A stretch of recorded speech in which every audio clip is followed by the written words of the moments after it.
In the summer of 1912, the countryside outside Bordeaux, France, held a quiet anticipation that belied the darkness soon to descend. The Chastain estate, a sprawling property adorned with manicured gardens and ornate iron gates, prepared to host a wedding that promised elegance and joy. Guests arrived in carriages, their laughter echoing across the gravel paths, unaware that the day would fracture an entire lineage. At the center of the celebration was Émile Chastain, a groom both admired and feared for his charm and ambition. As he raised his wineglass for the customary toast, the crystal vessel shivered in his hand and shattered without warning. The sound, sharp and unnatural, seemed to reverberate through time itself, as though the moment carried a resonance beyond comprehension. Eyewitnesses later described unsettling details: a faint shimmer on the wine's surface, the subtle scent of bitter almonds clinging to the air, and shadows that moved against the laws of light, flickering across faces in ways that left witnesses questioning their own perception. Some guests recalled a sudden chill, a heaviness pressing upon their chests, while others swore that the laughter of children turned to whispers of warning. Doctors who arrived in the aftermath could find no physical explanation. Hearts stopped, tempers flared, and mysterious illnesses emerged in rapid succession. Clergy murmured of divine retribution, invoking scripture and tales of ancestral sin, while later psychologists speculated on collective hysteria, latent guilt, and the psychological inheritance of trauma, raising questions about whether the events were human-made, supernatural, or something in between.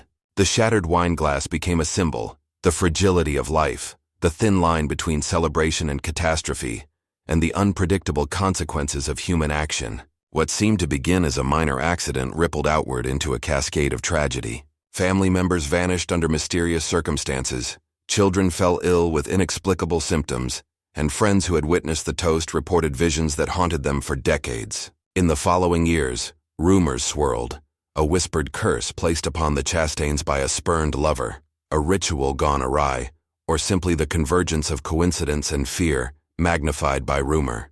Every retelling layered the event with moral and psychological weight, blending fact and legend until the truth itself became elusive. This documentary seeks to explore that intersection of reality and myth, science and superstition, innocence and malevolence. By examining eyewitness accounts, historical records, medical reports, and psychological analyses, the narrative aims to uncover not only what occurred, but how such events become etched into collective memory. Was the wineglass merely fragile, or was it a catalyst for a darkness long embedded within the family? Were the subsequent deaths the product of human negligence, ancestral curse, or something that defies comprehension entirely? As we trace the threads of the Chastain tragedy, viewers are invited into a story where history and horror collide, and the line between reason and terror dissolves with every passing moment. The Chastain estate, perched on a gentle rise overlooking the vineyards of Bordeaux, was a monument to old-world wealth and rigid tradition. Its stone facade, ivy-clad and time-worn, projected dignity and permanence, yet beneath its polished exterior, the estate was a theater of tension, secrecy, and quiet menace. Visitors often marveled at the grand wrought-iron gates, the manicured gardens, and the intricate balconies from which the family could survey their guests like spectators at a private play. Yet the air inside carried a weight heavier than any architecture could convey, a weight born of generations steeped in privilege, power, and unspoken malice.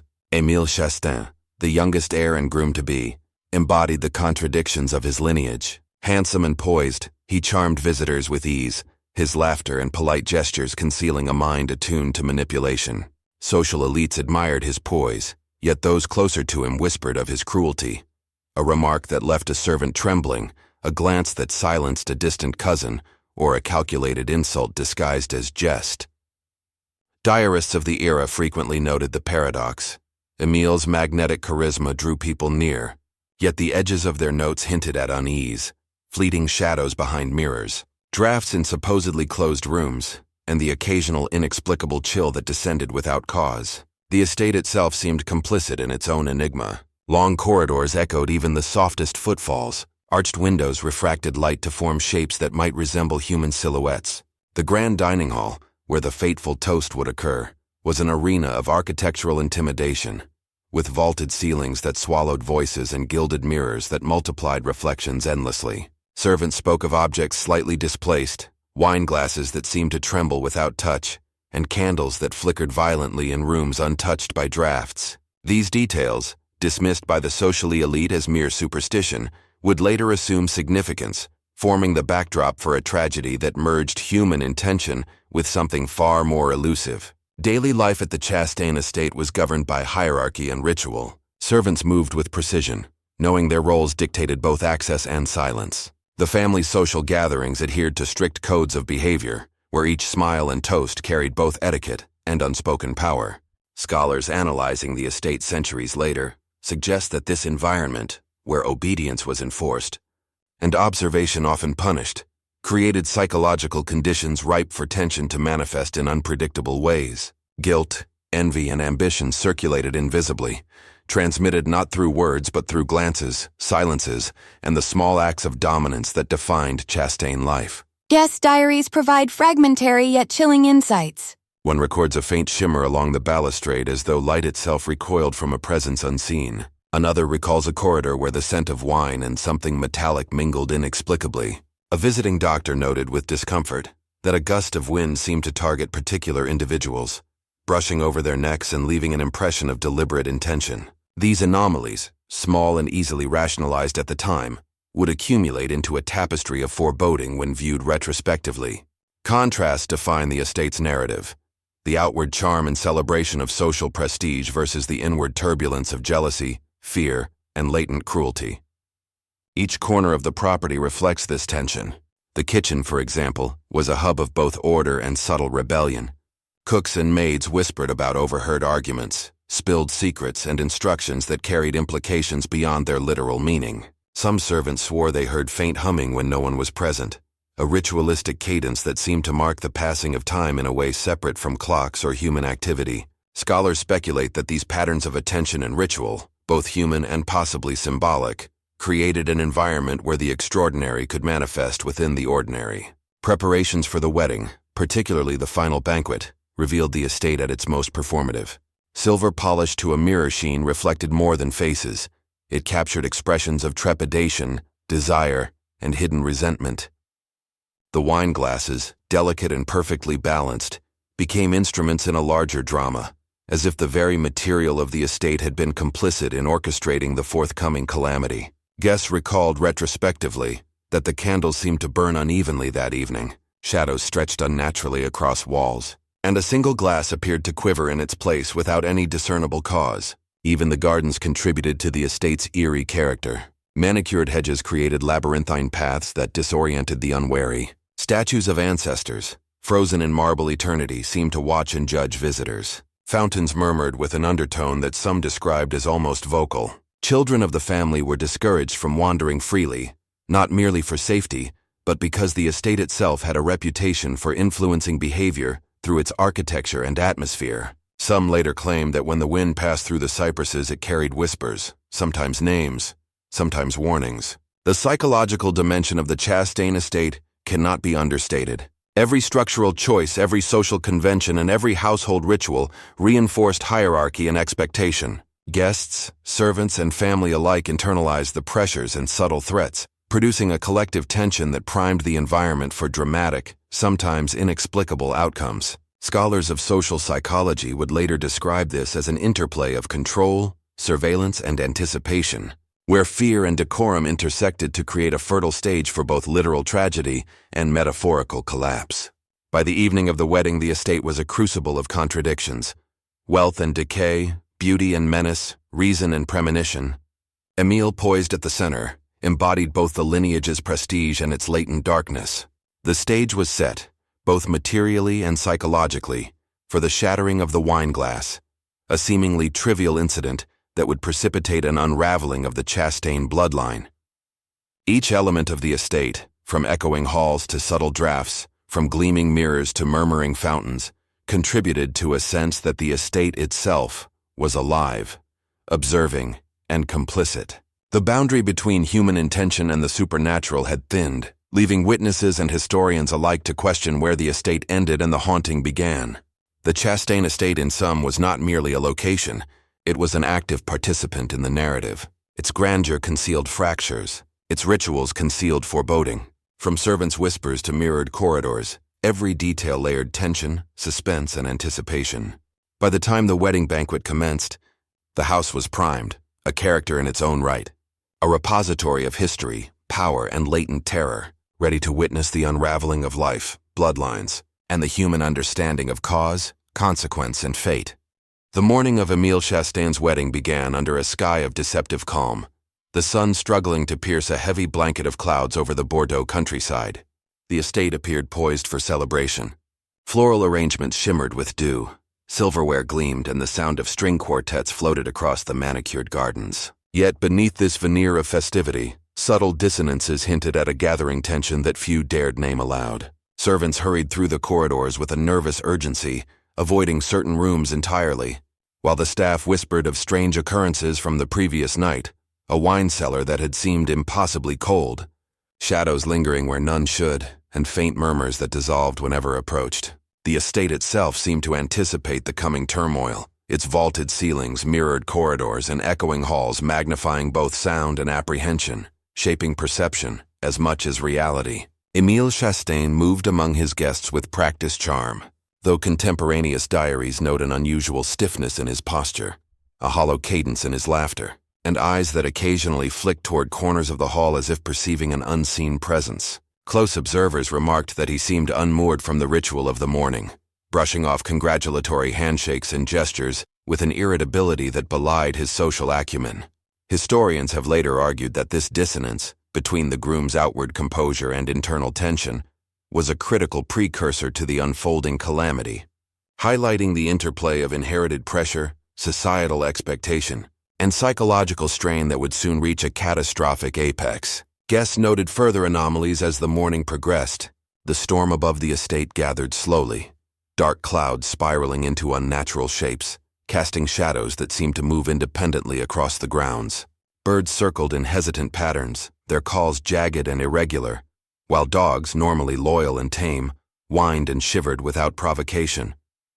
The estate's fountains, which ordinarily murmured gently, gurgled unevenly, the water forming ripples that reflected not only the sky, but what some witnesses described as faint, shifting silhouettes. Even the air seemed altered, carrying a metallic tang faintly perceptible to those with sensitive palates, mingling with the scent of roses, earth, and the estate's polished timbers. Such details, easily dismissed at the time as atmospheric coincidence, assumed chilling significance in retrospect, forming the backdrop for a day that would transform history, lineage, and memory. The wedding ceremony itself adhered to tradition, yet beneath its surface the psychological atmosphere was fraught with tension. Members of the Chastain family, all accustomed to controlling appearances, moved with an uncanny synchronization that masked unease. Diaries describe subtle gestures, a hand pressed to the chest, averted glances, a tightening of the jaw, as though each participant anticipated the imminence of misfortune without knowing its precise form. Guests from neighboring estates recorded fleeting impressions of cold drafts that seemed localized to the family's vicinity, whispers that dissolved into the air when approached, and reflections in mirrors that did not match the movements of their viewers. Scholars analyzing these accounts note that such observations, while fragmentary and anecdotal, suggest a collective awareness of latent danger, a tension transmitted psychologically through proximity, expectation, and social conformity. By the time the reception commenced, the estate had become a crucible of anticipation and unease. The grand dining hall where the fateful toast would occur displayed its opulence with ostentation. Gilded candelabras cast a soft glow, long tables groaned under the weight of crystal, porcelain, and polished silver, and an arrangement of flowers dominated the center of the room, their fragrance mingling with the subtle undertones of wine and perfumed guests. Yet observers would later note that the hall seemed to constrict the moment, amplifying every sound, gesture, and shadow. The wine, poured with meticulous care from ornate decanters, shimmered under candlelight in a manner that some contemporaneous witnesses described as almost liquid gold, yet tinged with a strange iridescence that seemed to refract not only light, but the unease in the room.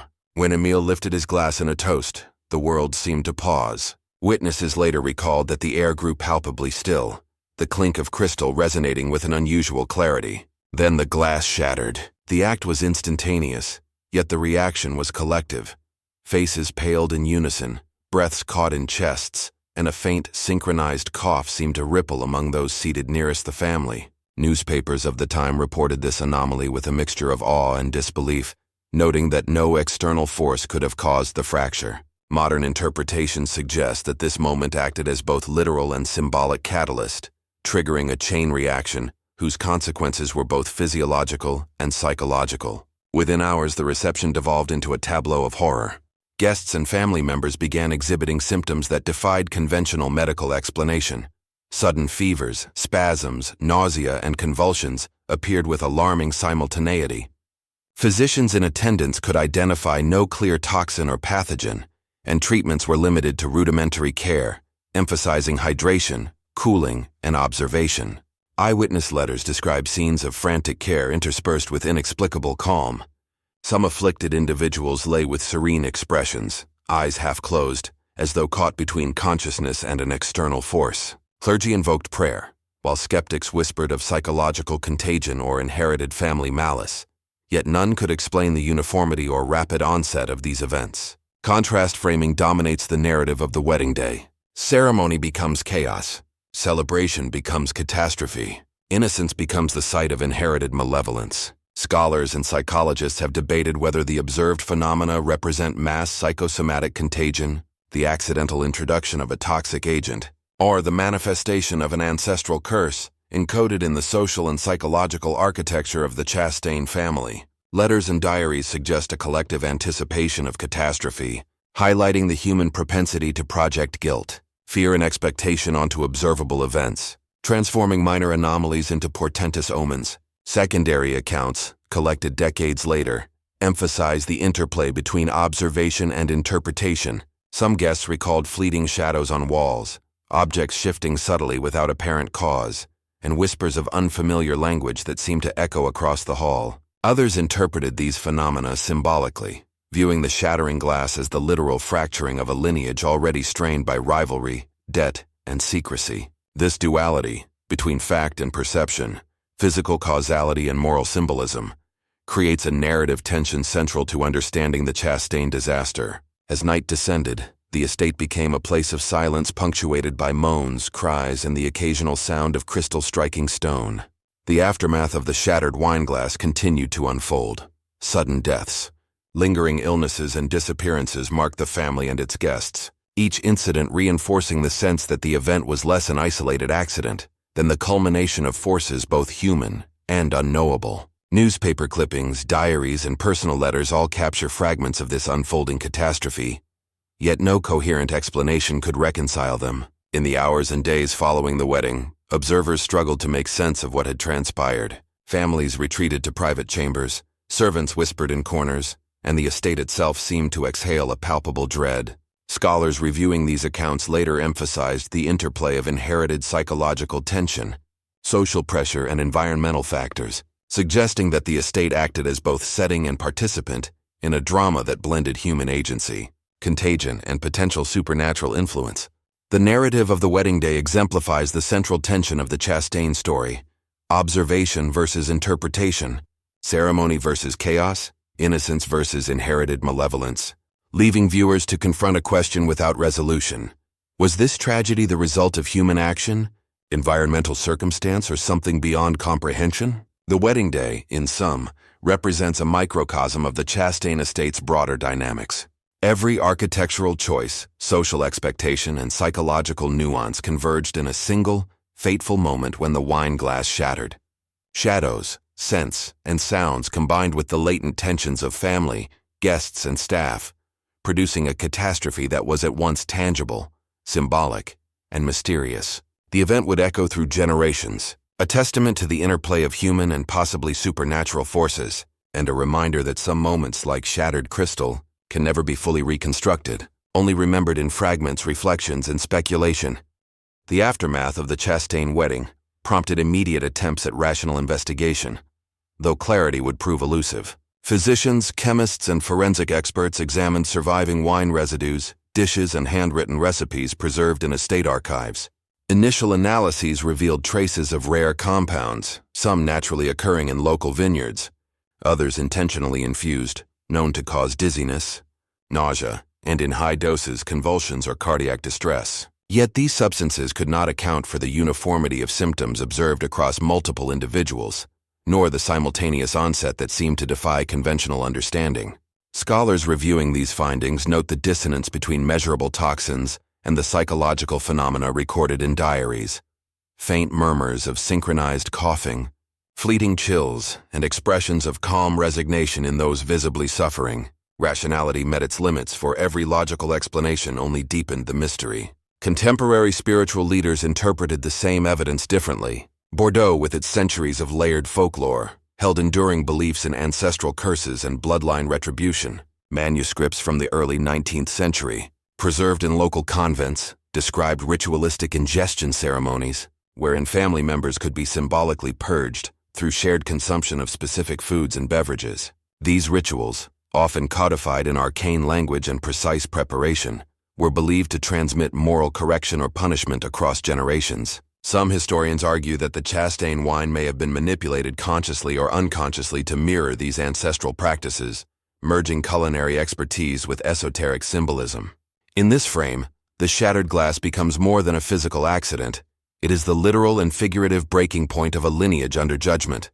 Psychologists examining retrospective accounts centuries later posited that psychosomatic contagion played a significant role. Individuals in highly structured social settings, particularly where authority, guilt, and inherited expectation intersect, are susceptible to symptom amplification through observation and empathy. The Chastain estate, with its rigid hierarchy, mirrored such conditions.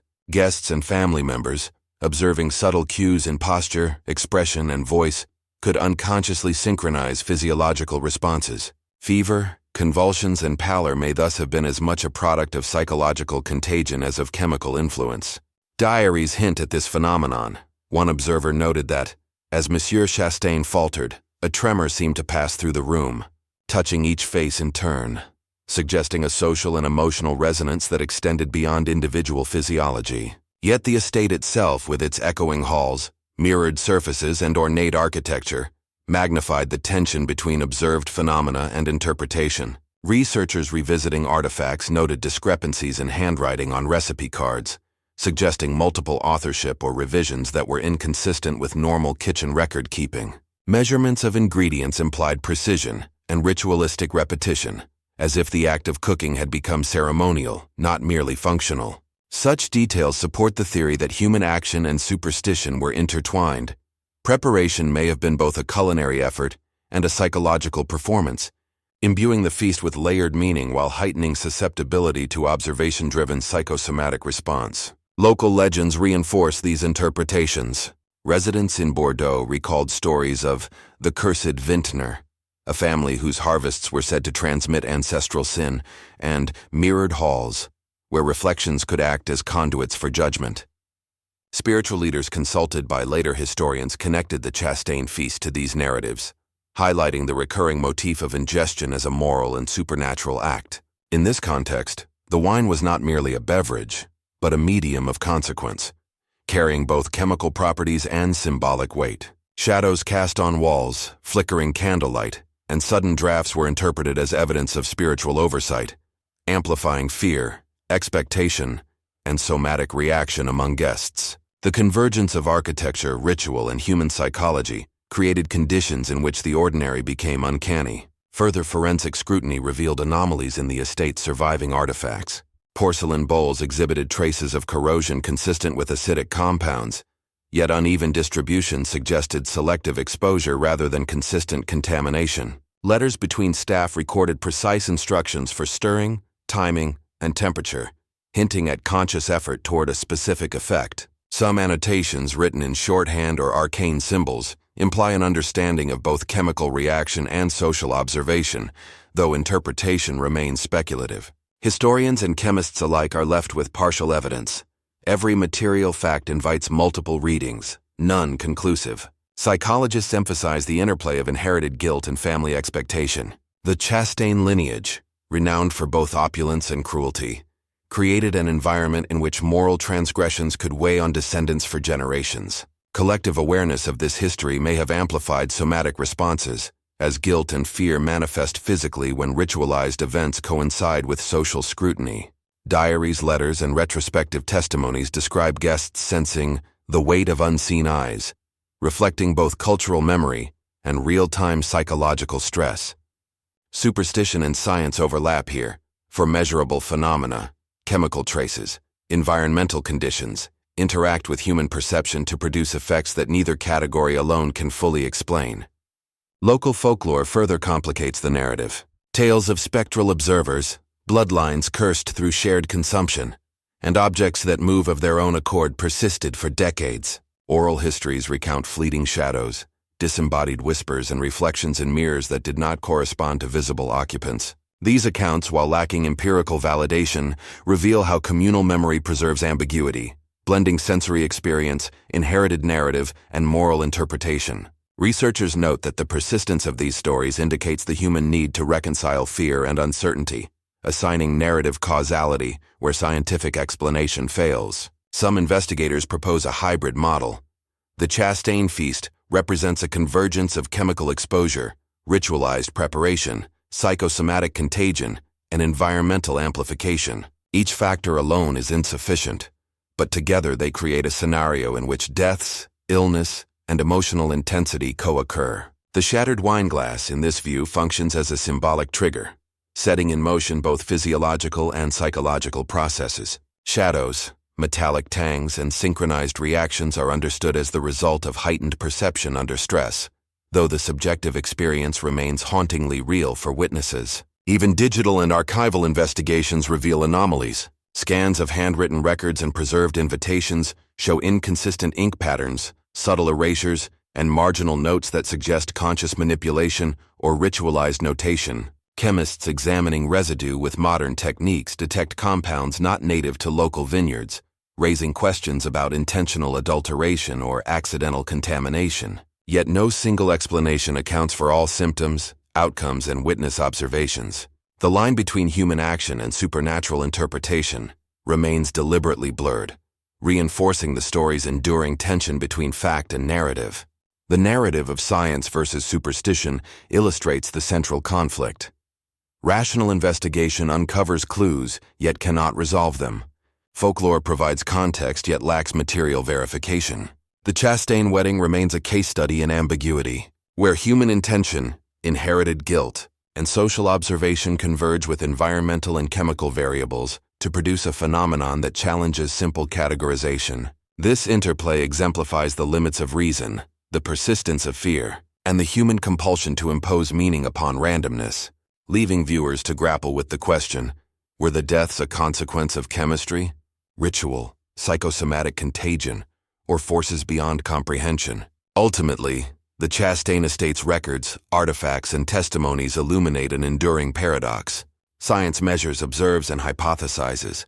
Superstition interprets, warns, and moralizes. Neither framework alone captures the totality of the event. Shadows, sense, and synchronized reactions remain as enigmatic as the shattered glass, suggesting that certain tragedies exist in the interstice between human understanding and cultural memory. The wedding feast becomes a prism through which logic and fear refract, a cautionary tale of both observable and invisible forces, and a narrative that continues to unsettle generations. The aftermath of the Chastain wedding did not conclude with the last passing of its victims. It persisted, silently and insidiously, through memory, rumor, and inherited trauma. Descendants of the family, servants who had once navigated the ornate corridors, and villagers from surrounding Bordeaux communes recounted experiences that blurred the line between reality and imagination. These accounts, fragmented yet strikingly consistent in thematic resonance, painted a picture of a community haunted not only by the tangible consequences of death but by an invisible, enduring presence, the memory of the shattered toast and its aftermath. The estate, once a locus of wealth, power, and ritual, became a repository of collective consciousness, a place where history and perception entwined in ways that challenged linear chronology and objective truth. From the earliest oral retellings, certain motifs recur with remarkable fidelity. Witnesses spoke of a faint, pervasive scent of wine tinged with bitter herbs, rising unexpectedly in empty halls or along the overgrown gardens. Children reported seeing shadows that moved independently of light sources, while servants claimed that the ticking of clocks seemed to synchronize unnaturally with their own heartbeats. These phenomena, simultaneously minor and profoundly unsettling, underscore the tension between observation and interpretation. The estate, in its ruin, became a vessel for memory, with every cracked wall and fallen beam serving as both a literal and symbolic echo of the night that fractured the Chastain lineage. Psychologists and sociologists later analyzed these recollections as illustrative of collective trauma. The Chastain family's wealth and social prominence amplified scrutiny. Every whisper, glance, and gesture was laden with expectation and moral judgment. In such an environment, the human mind is primed to detect significance in otherwise ordinary events. A servant hearing a footstep on a creaking floorboard, or a guest noting a sudden chill may unconsciously attribute it to supernatural causality, particularly when contextualized by prior knowledge of the family's reputation, the ominous shattering of a wine glass and the subsequent deaths. Memory in this framework is both record and distortion, a vessel through which anxiety, guilt, and imagination converge. Contrast emerges vividly between skeptics and believers. Scholars examining estate archives or chemical analyses of leftover wine residues often found themselves in tension with oral histories, where documentation revealed normal environmental fluctuations or residual scents explainable by decaying organic matter. Residents insisted upon their experiential truth, that the air smelled of forewarning, that shadows observed silently from corners. Memory, in these narratives, functions not as a precise chronicle but as a moral and psychological ledger. It quantifies the intangible, fear, culpability, and the weight of inherited sins. Skeptics might attribute accounts of moving shadows or recurring dreams to suggestion or expectation. Yet the persistence of these testimonies across generations challenges simple dismissal. Among descendants, the haunting assumed a more personal character. Letters, diaries, and marginalia reveal a preoccupation with repeating patterns, deaths following family gatherings, sudden illnesses among cousins, and the uncanny recurrence of broken glass at celebratory events. Some noted that the mere discussion of the Chastain toast could induce unease, a psychosomatic echo of ancestral anxiety. Researchers suggest that this represents an inherited psychological imprint, a form of transgenerational trauma in which guilt, shame, and fear of moral transgression pass through familial narratives rather than biological mechanisms alone. The estate, though abandoned, remained alive in consciousness, a locus of emotional resonance where the past perpetually folded into the present. The scattering of the bloodline amplified the effect of memory upon cultural perception. Many heirs relocated across France and beyond, carrying with them fragments of estate legend, incomplete knowledge, and personal experiences. In new towns, these stories were retold, often adapted to local moral and social frameworks. Thus, the Chastain wedding evolved into a mutable narrative, simultaneously a tale of moral caution, a mystery of supernatural interference, and a psychological case study. Oral histories preserved in letters to distant relatives or recorded in journals decades later highlight this duality. Memory serves as a bridge between event and interpretation, ensuring that the story is never fully anchored in fact alone. A notable aspect of survivor accounts is the role of ritualized reenactment. Some descendants reported engaging in formal dinners, toasting, or wine tasting with an unusual attentiveness, consciously or unconsciously replicating the gestures of their forebears. These acts, often imbued with anxiety and superstition, functioned as both homage and a coping mechanism, a way to negotiate inherited guilt and maintain narrative control over a story that had, from the outset, exceeded comprehension. Psychologists interpret this as a form of performative memory, in which reenactment consolidates emotional experience while simultaneously reinforcing collective belief. The estate's physical decay mirrored this symbolic reconstruction. The house itself deteriorated, yet memory and ritual reconstructed its influence in ever-expanding circles. Beyond individual families, the local community integrated the event into its moral and social consciousness. Church records reflect sermons emphasizing the dangers of pride, secrecy, and moral negligence. Schools recounted the wedding as a cautionary tale, subtly adapting details to reinforce lessons about behavior, morality, and social cohesion. Here, socialization intersects with memory. The Chastain wedding functions as both narrative warning and collective identity marker. Children grew up with stories of shadows that watch, scents that linger, and glasses that shatter unexpectedly, embedding the haunting into cultural as well as familial memory. Accounts also document phenomena that straddle the line between physical and psychological experience. Witnesses recalled glimpsing figures in peripheral vision that vanished when directly observed. hearing laughter or murmurs in empty corridors, and detecting scents of bitter almonds, wine, or herbs with no apparent source. These experiences, while anecdotal, reveal the layered nature of haunting. Sensory perception, expectation, and social context converge to create phenomena experienced as objectively real by those present. Folklorists emphasize that such experiences reinforce belief, perpetuate legend, and maintain narrative tension across generations. Digital and archival projects in recent decades attempted to catalog these memories alongside physical artifacts. Scans of letters, family trees, and estate inventories were cross-referenced with oral histories, revealing patterns of recurrence. Specific names, rooms, or gestures repeatedly appear in testimony.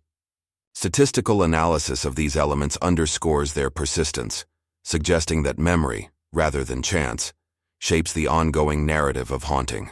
Even when scientific explanation is plausible, such as residual chemicals in wine or ambient mold, cultural memory amplifies effect, translating physical stimuli into symbolic experience. The contrast framing within this section, memory versus evidence, skepticism versus belief, reality versus imagination, is essential to understanding why the Chastain wedding continues to captivate. Memory preserves not only factual remnants of events, but also the emotional and moral weight attributed to them. Descendants and locals alike navigate a landscape in which observation, imagination, and inherited interpretation converge, ensuring that the wedding remains a site of unresolved tension. Shadows, scents, dreams, and ritualized gestures collectively encode a haunting that is both personal and communal. Ultimately, the Chastain estate functions less as a physical space than as a locus of enduring psychological resonance. Survivors' accounts, fragmentary and contradictory, underscore the interplay between fact and interpretation, between what occurred and how it is remembered. The legacy of the shattered wine glass, the fevers, the sudden deaths, and the murmured warnings is a living, contested memory. By tracing the intertwining of trauma, social cohesion, and cultural storytelling, this section illustrates how haunting persists beyond corporeal reality, ensuring that the Chastain wedding is not merely a historical event, but a perpetual psychological phenomenon. Memory in this context becomes both medium and message, a haunting preserved in consciousness as enduring as stone walls, mirrored corridors, and the invisible traces of fear. The shattering of Emile Chastain's wine glass did not merely punctuate a wedding. It inaugurated a century-long inquiry into the boundaries of causality, morality, and the unseen forces that might influence human lives. Scholars, folklorists, and psychologists have grappled with the event, each discipline bringing its own lens, yet none offering definitive resolution. Theories range from meticulously orchestrated homicide to ritualized expression of ancestral vengeance, and from psychosomatic contagion to the mere coincidence magnified by human perception. What persists above all is ambiguity. The Chastain incident resists the tidy logic of forensic reconstruction, leaving a fertile ground for speculation that oscillates between human agency and metaphysical causality. Modern historians have meticulously combed through estate archives, letters, and newspaper clippings, seeking evidence of motive, opportunity, or accident. Some interpret the sequence of deaths following the shattered glass as deliberate, arguing that the family's complex web of rivalries and debts could have incentivized murder. Private diaries of cousins, servants, and distant relatives recount minor quarrels, veiled threats, and subtle manipulations in the weeks preceding the wedding. Contextualized within a hierarchical society where wealth and reputation were paramount, these micro-conflicts are sometimes read as precursors to calculated malevolence. Certain entries describe Emile's own meticulous attention to ceremonial detail, his insistence on specific rituals surrounding wine tasting, seating arrangements, and table service. Historians speculate that the meticulous orchestration of the event could have served dual purposes: a celebration of status and a controlled experiment in influence, social tension, and possibly harm. Psychologists, however, offer a different reading. They examine the phenomenon through the lens of collective perception, latent guilt, and psychosomatic influence. Within the Chastain household, interpersonal pressures, moral inheritance, and the anxieties of proximity to power may have predisposed relatives to experience physical and psychological distress at the sight of the shattered glass. Psychosomatic symptoms, fainting, chills, nausea, could manifest in groups under high tension, particularly when premonitions, rumor, or superstition prime individuals to interpret ordinary stimuli as threatening. This model situates causality in perception, not in the act of shattering glass or ingestion of any substance, suggesting that tragedy can emerge from cognitive and emotional environments as readily as from external intervention. Folklorists and anthropologists expand the scope further, tracing cultural patterns across France, West Africa, and Creole traditions. Wine and shared meals are often symbolic in ancestral rites, representing covenant, memory, and the transference of moral or spiritual debt. In this frame, the shattered glass assumes a dual function. It is both literal and allegorical, signaling rupture within a lineage and serving as a focal point for moral reckoning. Oral histories collected from villagers near Bordeaux recount whispered stories of curses invoked through celebratory gestures, of bloodlines marked by consumption of symbolic substances, and of families whose fortunes and lives were alternately preserved and destroyed by ritual acts. The Chastain wedding thus becomes part of a broader cultural motif, in which human intention and ritualized symbolism intersect, leaving observers unsure whether calamity is divine, human, or both. Technological analysis of surviving estate materials complicates the narrative further. Digital scans of letters, ledgers, and recipe books reveal anomalies, words overwritten, passages erased, and symbols inconsistent with known handwriting practices. Researchers debate whether these irregularities indicate deliberate obfuscation, protective measures, or perhaps interference by forces that transcend simple human agency. Certain letters reference preparations of wine, ceremonial toasts, and seating arrangements with a precision suggestive of intent, yet they remain incomplete or partially illegible. These documents fuel speculation that the incident was engineered in ways designed to elude comprehension, to encode meaning, or to manifest consequences without clear attribution. The Chastain incident has evolved over time, accumulating layers of narrative, moral judgment, and psychological interpretation. Each retelling, whether in family diaries, local newspapers, or modern documentaries, reshapes the story in accordance with contemporary anxieties. In periods of societal upheaval, wars, economic depressions, or shifts in social hierarchy, the tale is framed as cautionary, a reminder of pride, cruelty, and inherited fault. In other eras, it is interpreted through the lens of science, with scholars emphasizing environmental toxins, infectious disease, or cognitive phenomena. Folklorists note that each generation projects its own fears onto the legend, ensuring its vitality and adaptability. Descendants of the Chastain family report lingering influence on behavior, etiquette, and ritual. Dinners, wine tastings, and toasts are performed with an almost obsessive attention to detail, a blend of homage and anxiety. Some experience vivid dreams of the shattered glass, the faces of relatives frozen in terror, or a spectral repetition of that fateful toast. Memory and imagination intermingle, producing experiences indistinguishable from those the original witnesses may have felt. Psychologists describe this as transgenerational trauma, emotional and behavioral responses transmitted through narrative, ritual, and cultural expectation, rather than solely through genetics. The ambiguity of the Chastain wedding ensures its continued relevance. Was the shattered wine glass a harbinger of death, a catalyst for inherited guilt, or a coincidence amplified by superstition and social observation? Was it a deliberate act of malice, an accident magnified by the psychosomatic response of observers, or a ritualized manifestation of ancestral power? Perhaps it was all of these things, coexisting in a single moment whose significance is inseparable from the human desire to impose meaning.